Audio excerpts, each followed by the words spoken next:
Estados Unidos regresará al Foro Económico de Davos cuando Donald Trump cumple el martes un año en el poder, tiempo en el que desató una guerra arancelaria mundial y así se embolsilló tratos económicos con una variedad de países. Este es también el año que comienza con la incursión a Venezuela, amenazas contra Groenlandia y contra Irán de un mandatario que se precia de ser el presidente de la paz. En este contexto se celebra el foro que curiosamente adopta este año el eslogan de un espíritu de diálogo. Vamos al análisis con el doctor Daniel Lacalle, quien es economista y profesor en IE Business School. Bienvenido y gracias por la comunicación. Muchísimas gracias. Muchas gracias por invitarme. Bienvenido. Pues uno de los diferenciales del Foro de Davos de este año es que Estados Unidos vuelve al evento y esta vez con un Donald Trump que desplegó una ofensiva comercial con un centenar de países. En ese sentido, ¿qué esperar de la delegación de Estados Unidos después de este remesón arancelario?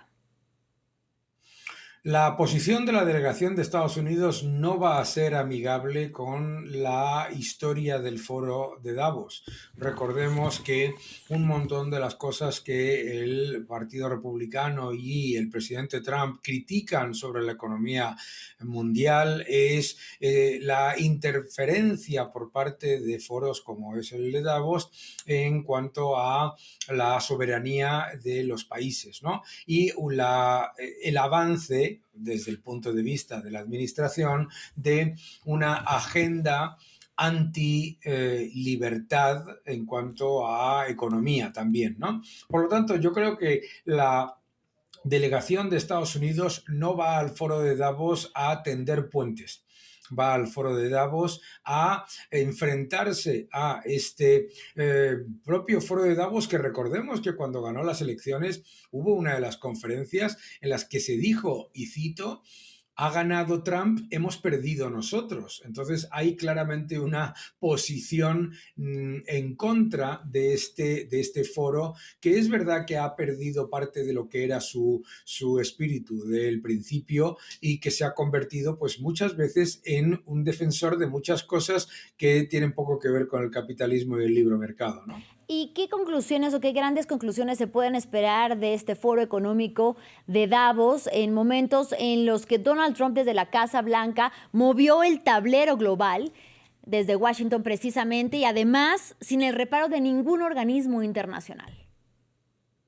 Yo creo que en el foro de Davos vamos a ver una llamada como dice el propio título de este año, ¿no? Una llamada al diálogo, una llamada a la cooperación y muchos mensajes sobre multilateralismo, es cierto.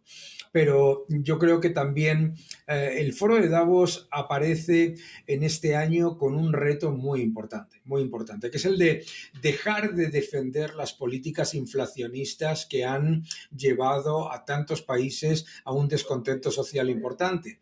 Dejar de defender unas políticas constantes en las que el foro de Davos siempre se ha visto de parte de aquellas políticas que suponían más gasto, más impuestos y más nivel de deuda, que nos ha llevado al nivel de inflación persistente en el que está ahora mismo. Por lo tanto, hay una gran oportunidad para el foro de Davos, una gran oportunidad para recuperar su liderazgo de cara a unos ciudadanos que perciban que el foro de Davos no está con la expansión constante del poder gubernamental, sino que está con los ciudadanos, con las empresas, con el progreso económico. Y en ese sentido, pero además hay que decir que este foro llega, lo mencionábamos hace un momento, después de un ataque, una incursión a Venezuela, también ataques contra Irán, sin mencionar además las negociaciones de la guerra en Ucrania y un frágil acuerdo en la Franja de Gaza. En ese panorama, ¿cómo se impacta esta palestra internacional por las decisiones de Donald Trump de política exterior? Bueno, yo creo que estamos viviendo una vuelta a lo que ha sido históricamente el escenario internacional, ¿verdad? Una hegemonía Estados Unidos con otra hegemonía rival, que en este caso es China junto a su socio estratégico Rusia. Y desde el punto de vista de la administración Trump, lo que quiere mostrar al mundo es que esas dos opciones son muy reales. Y por el otro lado, hay un deseo por parte de muchos países de continuar con lo que ha sido pues, la agenda de globalización que muchos de estos países pues, han estado promoviendo durante muchos años, una idea más de cooperación. En el caso de Estados Unidos y el caso de China, yo creo que hay una percepción muy diferente por parte de los países, ¿no? Hay una serie de países que perciben a China como una gran amenaza y hay otros países que perciben a China como una oportunidad. Y al revés con el caso de Estados Unidos. Yo creo que los que tenemos ya cierta edad nos acordamos del mundo como era en los años 80, los años 90 y principios de los 2000 y en realidad pues se parece mucho, ¿no? Yo creo que no vamos a tener más que la evidencia de que Estados Unidos ha dejado de pensar hacia adentro y olvidarse de mantener una posición de liderazgo y hegemonía en el resto del mundo ante el avance de una China que ha tomado posiciones en África, en América Latina, en Europa y que obviamente pues, pone en cuestión muchos de los aspectos de multilateralismo que históricamente conocíamos. Por lo tanto, yo creo que vamos a tener vivimos el mismo mundo que en realidad vivíamos en los años 90, ¿no? Profesor, usted bien recordará, hace un año el Foro de Davos llegó con desafíos globales como la inflación, la desigualdad y también el lento crecimiento de algunas regiones, pero ahora con los aranceles se ha complicado mucho más el panorama. En general, ¿la economía global ha logrado resistir este golpe? Bueno, la economía global claramente ha resistido este golpe, ¿no? Hemos visto cómo Estados Unidos crece mucho más que los países del G7, de los países comparables. China continúa con un crecimiento muy potente, 4,5% mínimo estimado para el año 2025, también para el año 2026. India también, es verdad que el crecimiento global es pobre, un 3% estimado para 2026, pero viene fundamentalmente por dos polos que ya llevaban con fuertes, digamos, elementos de freno económico desde hace mucho tiempo, que son la zona euro y la Unión Europea, y por el otro, las economías de América Latina que han pasado de tener crecimientos muy relevantes a tener crecimientos muy pobres, fundamentalmente Brasil y México. Entonces, ¿qué es lo que vemos? Lo que vemos es que efectivamente lo que fue un susto por el tema de los aranceles, pues ya se ha convertido en algo que es menos preocupante desde el punto de vista comercial. Pero incuestionablemente el Foro de Davos tiene que dar una respuesta seria. No puede el Foro de Davos continuar defendiendo las políticas que han llevado a este nivel de inflación y que han generado respuestas como las que estamos viendo.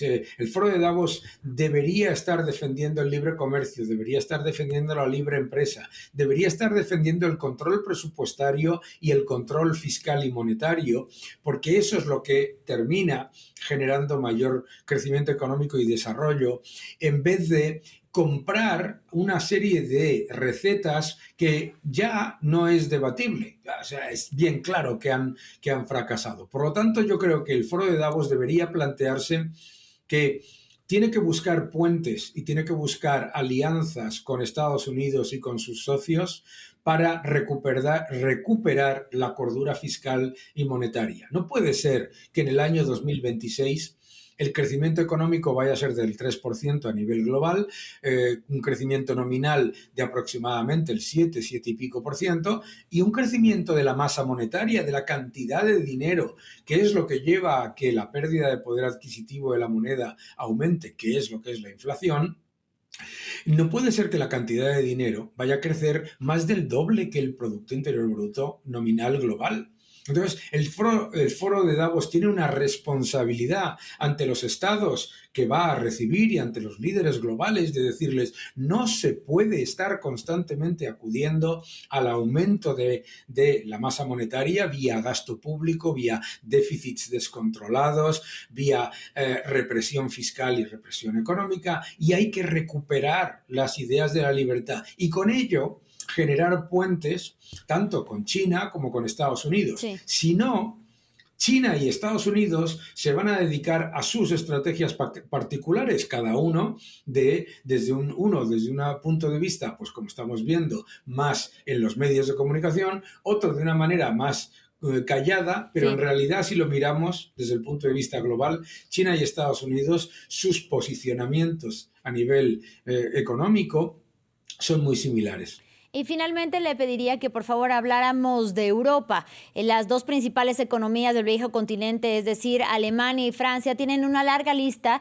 de problemas económicos internos, como por ejemplo el bajo crecimiento, pero también el envejecimiento de sus propias industrias. Y a esto se suman ahora los aranceles de Estados Unidos y el acuerdo con el Mercosur.